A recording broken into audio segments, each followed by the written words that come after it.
All right. Good afternoon, everybody. Appreciate you joining us. Sorry for the very short delay there. Had to get a few technical items worked out, but it is right after 4 o'clock, so let's get started. Welcome to the latest DriveOhio Toolkit Tuesday. My name is Rich Granger. I'm with DriveOhio. I'm the Managing Director of Workforce here at DriveOhio. And I've got Aditya and Diane here with me today, and we'll introduce them in just a second as we get rolling. We're going to have an exciting conversation about startups and electric aviation and drones and all sorts of great stuff. So let's jump right into it. So just a few reminders, this webinar is being recorded. Recording will be available afterwards. For anyone who's in the audience, audio is disabled, but we definitely want to hear your questions. So you should be able to use the chat function through Teams to submit any questions. You can do that throughout, and we'll do our very best to get all of our audience questions answered here today. And afterwards, everyone will receive a link with access to the recording and the slides that'll be shared on the DriveOhio website. This whole webinar series is in support of our DriveOhio K-12 Educator Toolkit. I will talk a little bit at the end about some of the details of what's in there, but here's the website you can use if you haven't already checked that out. Please check it out. It's all free. So with that, let's do some introductions by way of some questions. So I'd like to welcome Diane from BETA Technologies. Diane, why don't you introduce yourself and tell us, what does a typical day look like at BETA? Hi, Rich. Thanks for having me here. And I'm so excited to be here representing BETA Technologies and talking to our educators in the state of Ohio. BETA Technologies to me is just one of the most amazing, exciting startup companies in advanced air mobility. We just graduated. We're stationed in or headquartered in Burlington, Vermont. Pretty much just started out of a heritage hangar at Burlington, and now it's grown to its own place at an international airport, kind of a destination to go to when you go to Burlington. We just graduated to over 800 employees, and just to give you an idea of how fast we're growing, when I onboarded in March, it was only, I think we were around the 300, 400 personnel to join the team. And now we're over 800 employees already. And that's the exciting part of going from a research and development company to actually growing into a manufacturing company, just that huge growth rate. So a typical day with BETA Technologies is, there's pretty much no typical day, and I guess that's what makes working there so exciting. It is a family-owned business, and so everyone who joins the team just needs to kind of be match the culture of the family. And so pretty much Kyle Clark, our CEO, our lead engineer, our lead test pilot, entrepreneur, he wants this whole team to be entrepreneurs. So no day is ever typical. What I usually think of when I start my day is I just kind of go big to small. So our whole company logs in, and we stay up to date of what's going on in the industry, because the industry is so competitive and always changing. And then we kind of check in with all of our teams. And being the one person with BETA Technologies in Ohio, I have a few teams to check in with our government ops team, our commercial team, and our training team. So we train, so I check in, make sure I'm up to date with what's going on with our teams, what our agendas are for that week and that day. And then I also get to work personal engagements with our commercial and DoD partners here in Ohio. So then I'll be either giving tours, going to meet people, or doing interviews like this. Outstanding. Well, we'll talk a little bit more about, we'll go backwards and talk about your journey in a minute, but I'll go next to a similar question for Aditya. If you could introduce yourself and tell us what does a typical day look like at ParaWave? Hey, Rich. Well, excited to be here, and thank you for the opportunity to join. My name is Aditya, CEO of ParaWave. So at ParaWave, we are a drone startup, and we are engineering autonomous drones and software for the emergency and first responder industries. So like Diane said, ParaWave is pretty similar. There are no 2 days that are the same, and we are building from the ground up, morning to night, and Monday to Friday. Monday through Sunday, sorry. ParaWave's co-founder and CTO, Jack, and I have to wear multiple hats, and we're always on the move. The best part about working on a drone company is getting to fly a drone and being outside and flying our aircraft, even in the cold weather. Our primary tasks include designing, testing, coding, and developing ParaWave's tech and software, as well as working with first responders directly. This upcoming month, we're also preparing for the release of our first software MVP suite, centered on simplifying the process of operating drones for inspection missions. We're constantly moving, building, and making the most of every day. Outstanding. Very exciting. Well, we'll keep digging into more of the story in just a second. So I'm going to switch back to Diane now, and let's go backwards a little bit. Can you describe for us, in whatever way you'd like, the journey that led you to BETA? What would you like to share? Sure. So I think because we're talking to educators, maybe as early as the K through 12, I'll just kind of give a background. I was a military brat, so my dad was enlisted in the Air Force.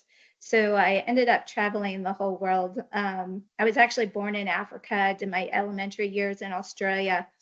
We settled down in Northern California, and I pretty much had to figure out a way to pay for college. I did apply for Air Force ROTC.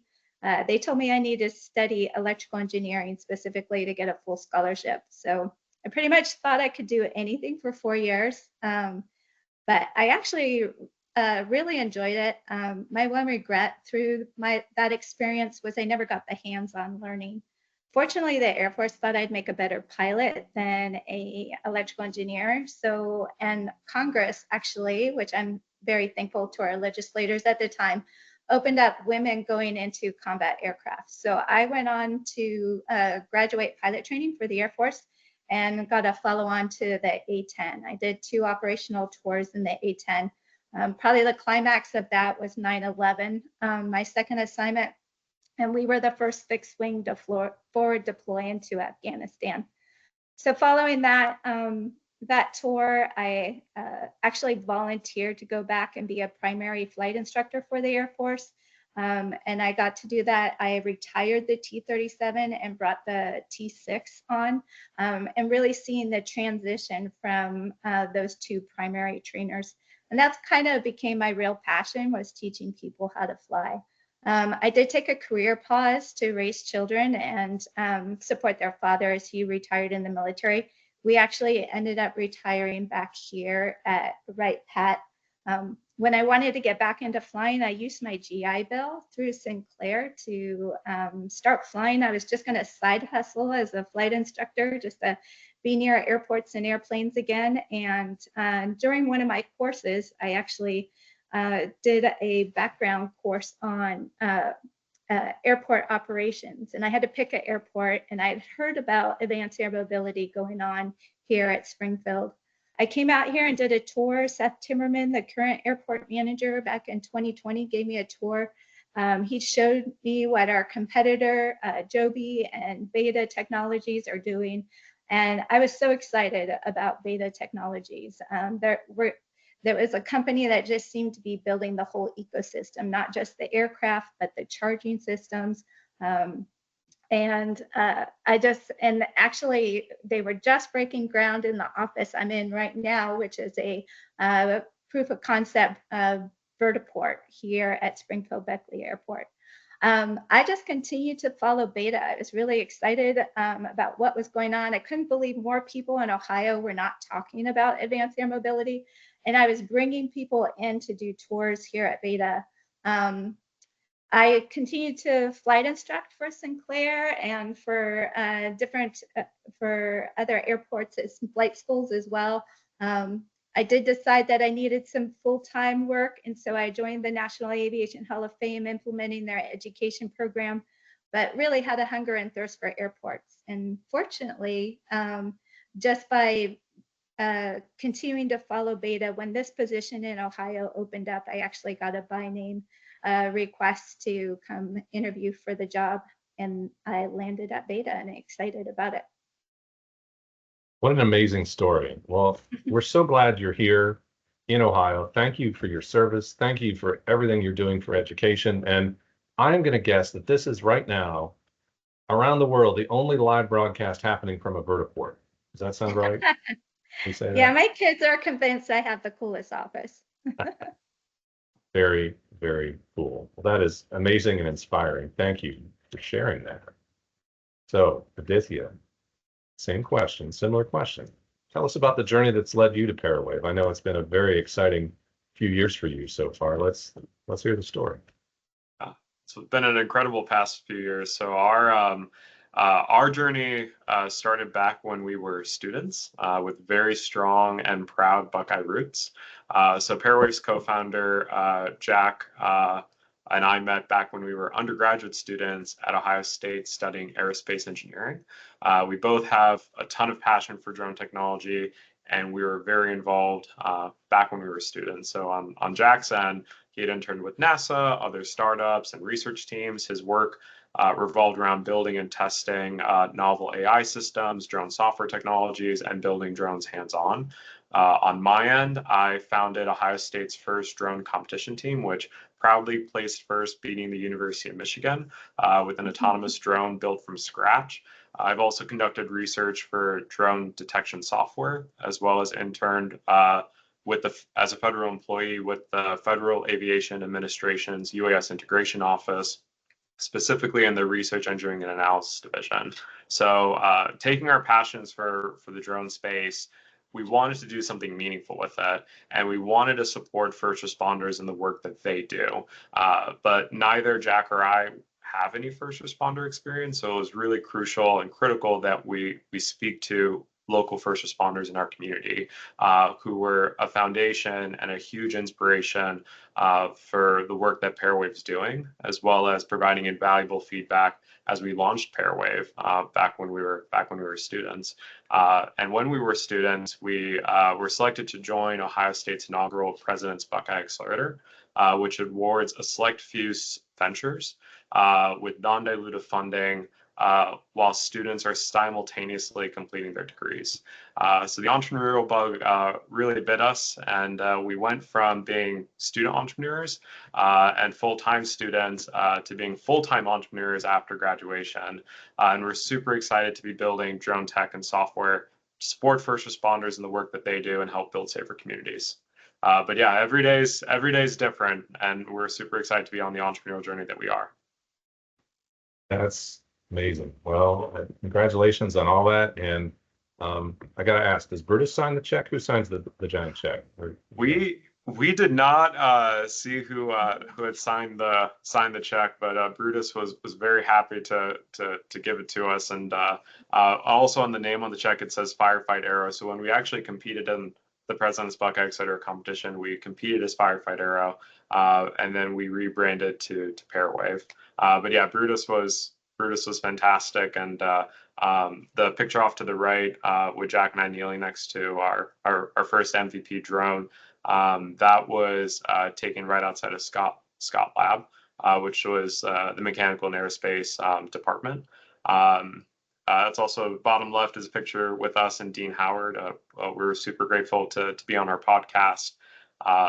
The picture in the middle is with us actually flying with the city of Westerville. Back when we started in 2022, speaking with first responders was just a foundation for everything that ParaWave's doing, and their feedback has just been invaluable in the work that we're doing. And City of Westerville holds a very special place in ParaWave's journey. And they were also after we launched our first drone, we went back to fly with them and to get their feedback. And then off to the bottom right is the drone got to take a visit to the Ohio State Stadium last year during the summer. So it's super grateful to the Ohio State community and just the Ohio community in general. And very grateful to all the first responders that we've worked with and are continuing to work with as well. Outstanding. Thanks for sharing all that. What a ride it's been, and we'll get to talk about what the future looks like too. So a question to both of you now. So we're talking with educators today. Those educators work with students. what advice would you offer to any students who might tune into this later or who might talk with educators? What advice would you offer to students interested in startups? Whoever would like to jump in first. Continue the trend and keep going first on this one. I think just being part of Kyle Clark's team and just hearing his journey, as well as ParaWave's journey. I mean, it's just so exciting when you start hearing how it just starts with an idea. So my encouragement to students who are interested in startups, interested in maybe even being an entrepreneur themselves, is just to really find their passions and learn as much as they can about it. But not just looking on the internet. You need to go out and actually go meet people and ask lots of questions. I think in a technical field, if you just read too much, the technical writings can be a little bit intimidating. But when you get those really smart people talking about what they're passionate about, they'll do anything to speak at your level to make you understand, because they're just so excited to share what they can. Ask lots of questions. Some of the biggest success stories I've seen, like with Kyle Clark and his partner, Austin Myers with X-Plane 12, as well as Freddie with Theme.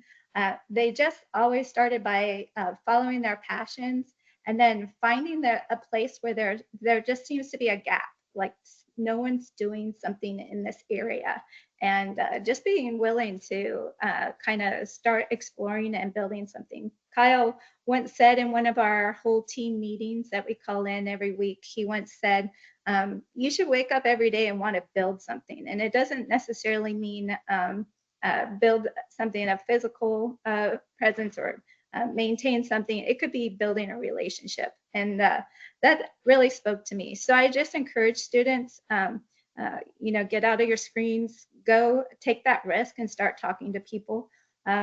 I just want to say every job that I've had in aviation, it's never been through an application or something online. It's always been a by name recommendation. The resume was just kind of a formality to turn in as well. So, so just be out there talking to people face to face and find that place that needs something to be built or discovered at.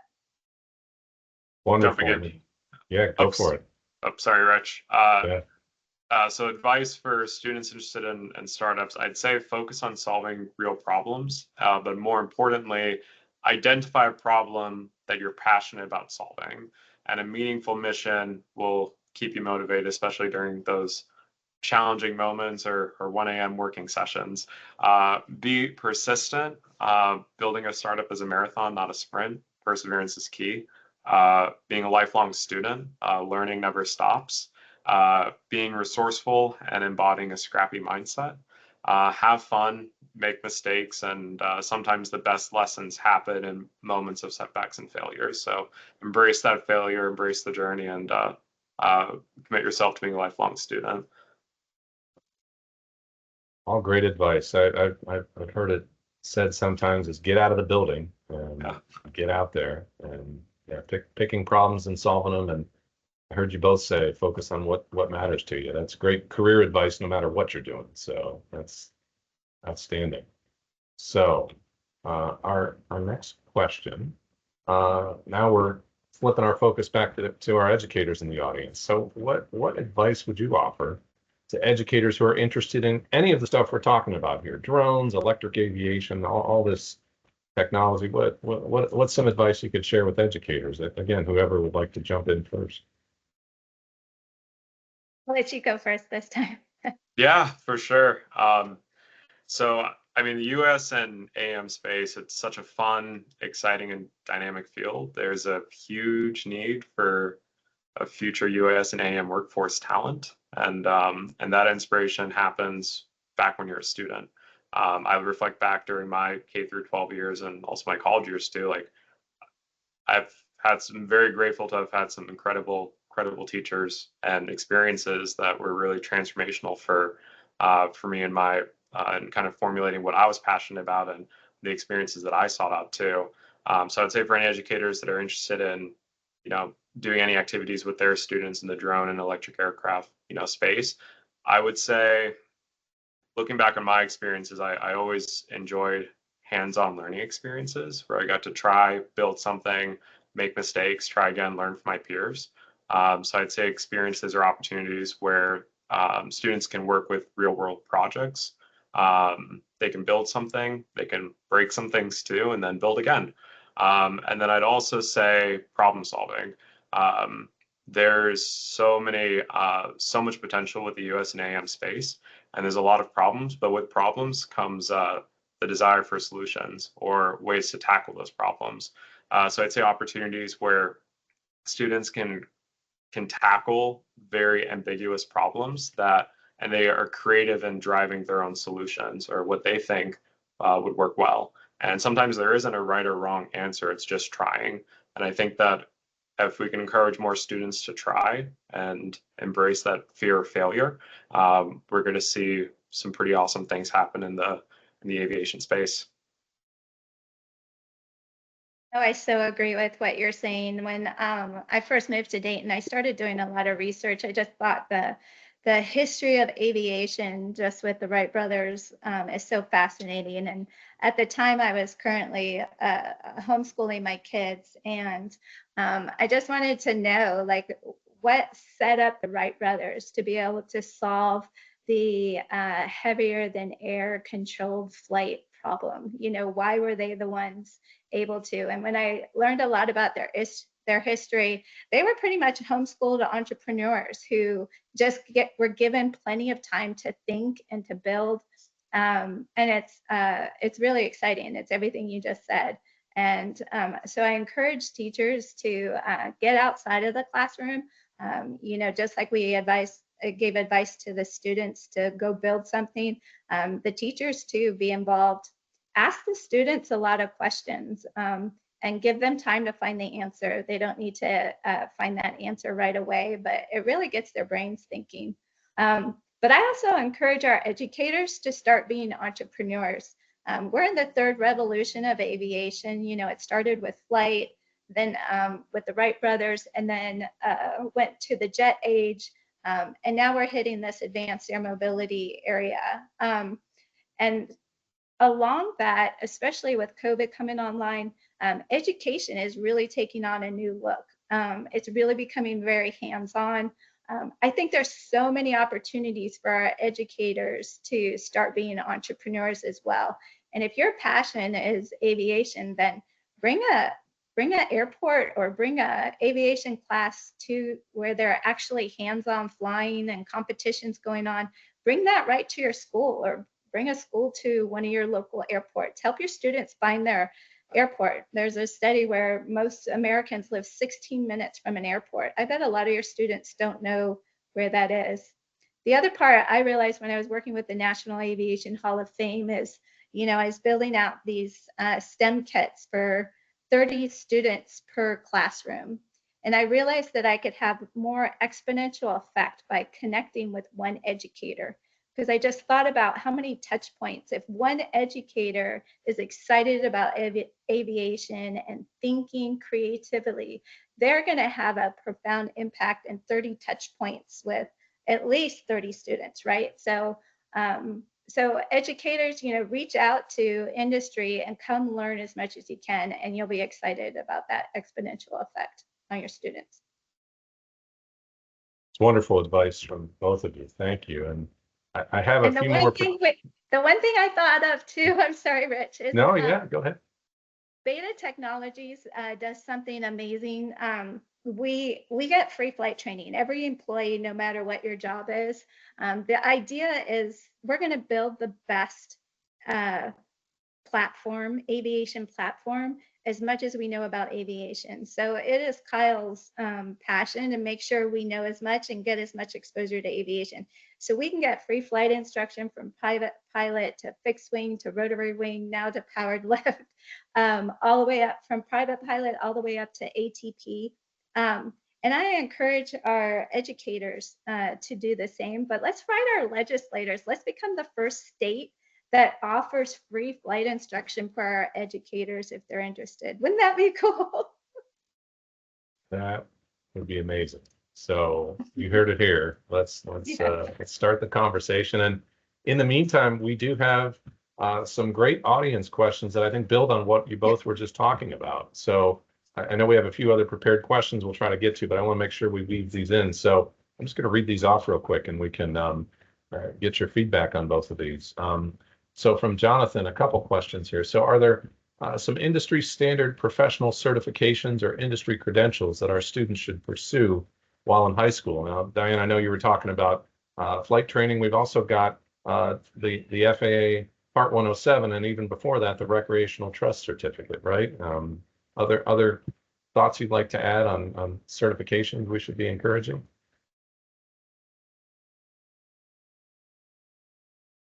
Well, definitely, as well as on the maintenance side to build, there's AMPs and getting your different and learning about different systems. Maybe you're just more interested in the avionics, then take some classes and get some certification in those specific systems, maybe on the maintenance side. One of the great things about the state of Ohio is we not only have the Part 107 certificate, but we're also getting the Part 108 with the Beyond Visual Line of Sight for the drones, and I'm sure you can talk to it more than I can. But I wouldn't worry so much about the certificates. Definitely get the certificates and the degrees if they come along, but just that hands-on experience is the most applicable, as well as on an engineering side. On the engineering side, as much as you can do 3D design, even on a business, on the business side, doing some marketing and those kind of things, all of that training is applicable to this industry for sure. That's great, very helpful. And yeah, that Part 108, I know it's still under discussion, but stay tuned, and we'll hope to have more to share about that. I know through our website, including the Educator Toolkit, we link out to some training resources you can get access to. I know there are other industry recognized credentials from Unmanned Safety Institute, USI, that are also on the Ohio list that can get you all the way up to 12 points for graduation. And again, all that should be linked through our website, and we can maybe put some follow-up notes after this call as well. And I guess part two of the question from Jonathan. So he says, it seems like there are multiple sides to this industry, drone flight and airport operations. And he says, I'm sure there are many others. Are there some foundational books or periodicals that we as educators should be reading that help inform our knowledge base? So the Electric Aviation Book Club, what are your recommendations? Any favorite reads on that topic?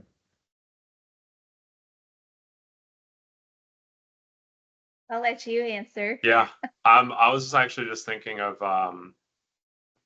I would say that there's so many different things to learn. You don't have to necessarily like know everything in order to just like get the kids excited about it.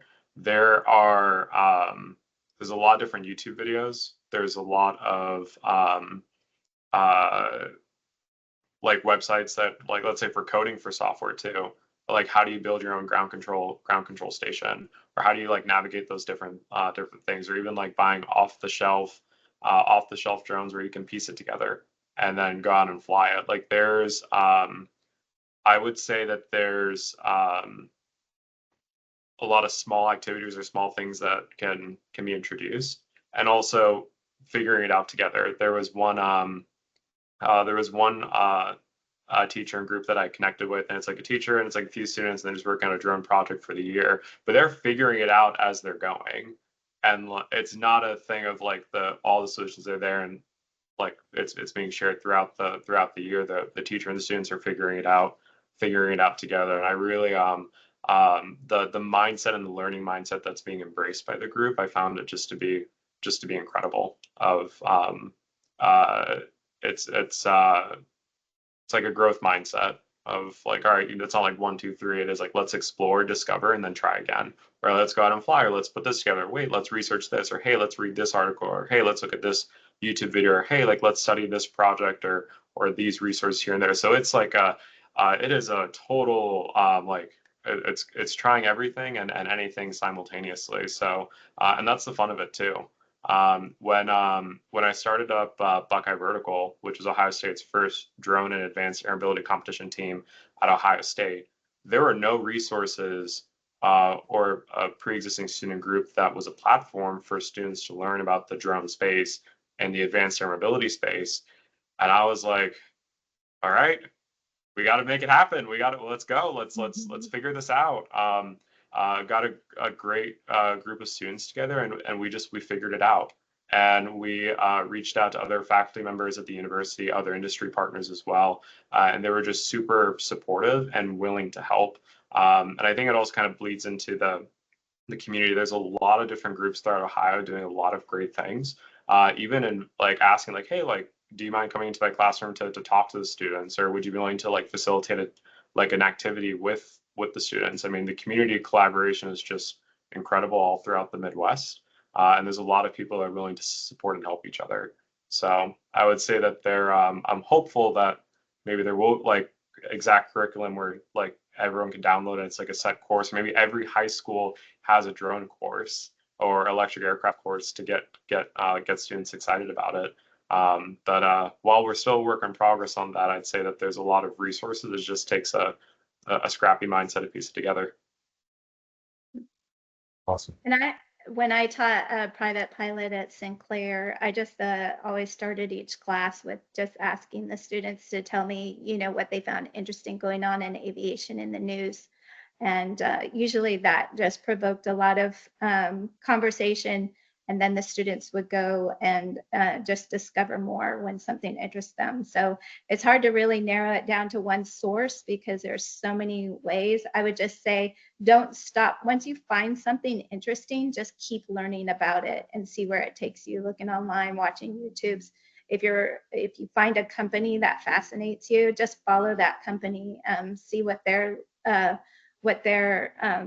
being interviewed on and what they're got exposure to. So Great suggestions. Yeah, I mean, I love everything that BETA puts out on YouTube. It's just like really inspirational. I mean, the music, the way they put it together, it's starting with those company videos are a great starting point. And podcasts are a great way to keep up. I put a few notes in the chat, like eVTOL Insights, Vertical Flight Society has some great stuff out there.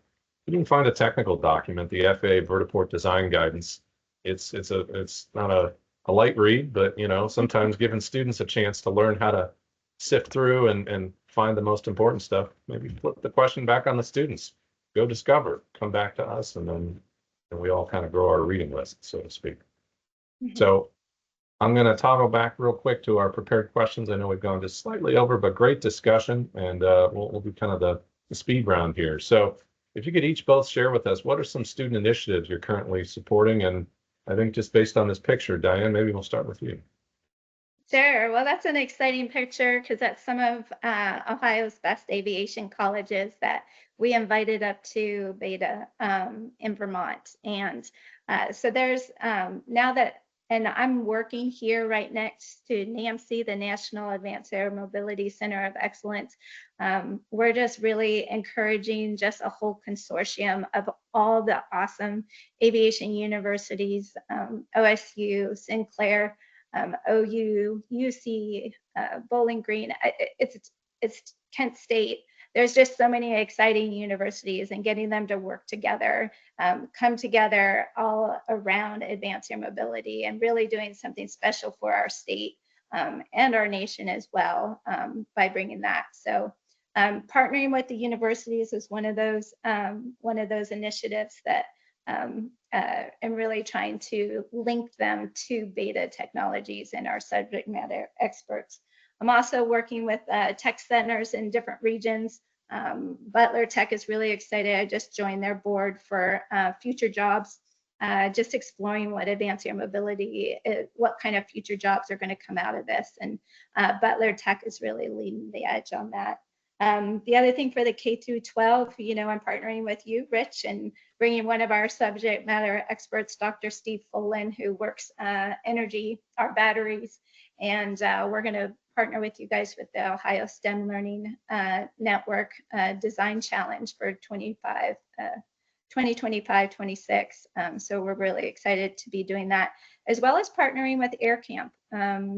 BETA's Airframe is the platform that AirCamp has made their Masters Challenge part of. And so I really encourage that. And then I've always been part of Women in Aviation International, as well as the National Aviation Hall of Fame's Wings of Women. Betty Darr started an amazing program to just try to get school-age girls into just thinking about aviation and careers in aviation, and making sure they know it's possible and that they've got mentors that'll turn around and help them move forward. So those are things that I'm actively pursuing now to help students move forward in that. That's amazing. And it's such a long list. It's so impressive. And so I guess the takeaway is, when in doubt, reach out to Diane, and she's involved with, sounds like, almost everything. So we appreciate everything you're doing. It's great. Bithya, what have you been up to with student initiatives? Yeah, well, both Jack and I, we serve as executives and residents and mentors with Ohio State's Keenan Center for Entrepreneurship, and specifically the Keenan Center for Entrepreneurship's President's Buckeye Soda program. So after we graduated, we were super excited to get involved and to support current student entrepreneurs as they're kind of taking their first step on their entrepreneurial paths. So we're serving as mentors for the program this semester, as well as being a resource to help current other student entrepreneurs that are, as they're navigating building up their own startups. I also serve on the advisory council to support Ohio State's new Center for Software Innovation, which was founded to equip students with the skills and knowledge they need to thrive in the tech and software industries. And the Columbus community is really incredible. And there are so many exciting initiatives happening all across Ohio. And I'm really excited for the Midwest, and specifically Ohio, to become a leading hub for technology and innovation. So with working with a lot of different student entrepreneurs, it's also exciting to see just the energy and the initiatives happening as more startups are starting to emerge in the Columbus community and all throughout Ohio as well. Well, it's so great that you're already giving back while only recently starting your own business. That's so awesome. So we appreciate you doing that for the benefit of the whole startup community here in Ohio. So, fun question to kind of start wrapping our conversation up. If you could design an airport using Minecraft, what would it look like? And this is not a hypothetical, because for those who don't know in the audience, there is an FAA Airport Design Challenge. It's year-round. It's free. There's the website. We'll talk about it in a minute, but I'll let you both comment on that. What would you do? Well, I'm not sure I would use Minecraft, but I know my kids would for sure. So, so thinking about that, I mean, I could go small, medium, or large in terms of like what kind of airport we're talking about. But I'll just start with the medium, because when I first saw this question, I immediately thought to one of my favorite electives when I was studying electrical engineering at USC was city planning. And I really enjoyed how some of our most amazing cities in our nation are surrounded by parks and just recreation and people gathering. And so a couple years ago, after I had already learned about BETA, I was in downtown Dayton, and I saw those bikes. You know how you can rent those bikes, and there were like 10 in a row. And I just took a picture of it and I sent it to one of my mentor friends. And I just said, you know what, in about 10 years, there's going to be 10 of these, but instead of bikes, they're going to be airplanes. They're going to be Aleas, just all in a row. And so my airport would be designed around a cool park or community area in downtown. I'd like to start in Dayton just because of its heritage, and then also have the connection where there's bikes and then planes together. So yeah, that would be mine. Okay. A vertiport and an airport would be pretty cool. And I'm a huge Minecraft fan. It was a key central part of my childhood. but I would say an airport, you know, a lot of people talk about, so like drones flying in the sky, they should stay away from airports for obvious reasons, but it would be actually really cool to see people take on that, like for constructing an airport or like an airspace coordination where drones could also coexist pretty close to an airport too, or taking and landing on certain areas, and just how can the entire ecosystem coexist with each other.